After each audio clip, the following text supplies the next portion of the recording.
মুরগির খাবার রেডি করতেছি। এখানে আছে ভুট্টার গুঁড়া, এটা গমের ভুসি, আর সাথে দিয়েছি যে গম, সেটা একটা ময়লা, আর কিছু ফিড দিছি। এই তিনটা একসাথে মিশিয়ে দিব। রাতের খাবার অল্প খাওয়াবো। আমার বাচ্চা মুরগি আছে, আর এখানে আছে কোয়েল পাখি। কোয়েল পাখি খাবার খাচ্ছে, এটাতে করে মুরগি খাবার দিব।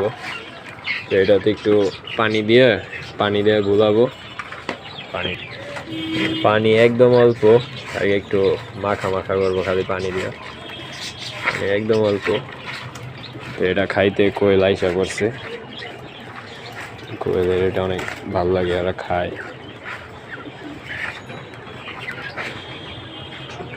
রাতের খাবার আর কি এটাই, অল্প খাবার খাওয়াবো, পানিও কম দিব। রাতের খাবার তো সবাই খাওয়া দেখতে পারেন, খাবার খরচ কমবো,